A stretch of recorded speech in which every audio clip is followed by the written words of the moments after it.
Bună seara! Vă prezint rețeta mea preferată, cina mea preferată, pește. Peștele se numește lupul de mare. Avem nevoie de 3 pești, depinde câte persoane sunt. Eu fac pentru mine și soțul meu, deocamdată suntem numai noi doi, fac 3 pești. Și pentru această rețetă ai nevoie de pește, bineînțeles, usturoi. Eu am pus 4 căței de usturoi, fiecare cum vrea, de roșii sherry, la fel la alegere roșiile sherry, adică la alegere în sensul cât vreți dumneavoastră. Ulei de măsline și bazilico. Foarte simplu.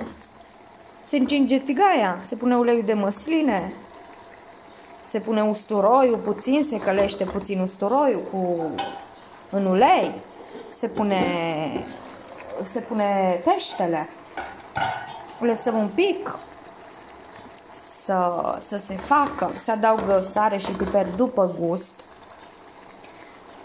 Când e aproape de final, se adaugă roșiile, se pune un pic de apă în sensul, dacă vreți un pic de un puțin sos sau mai mult sos. Dacă vreți mai mult sos, se pune mai multă apă și se lasă să fiarbă.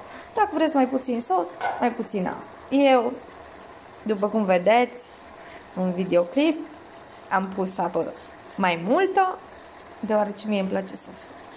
Și spre sfârșit, când e gata, se acopere, bineînțeles, că se pune delicios. Se pune bazilico.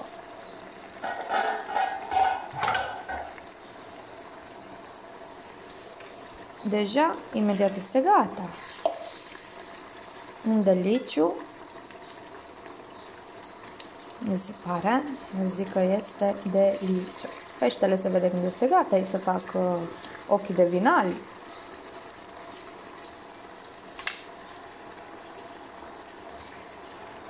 Punem capacul ca să fiarbă acolo bine și vă urez poftă bună!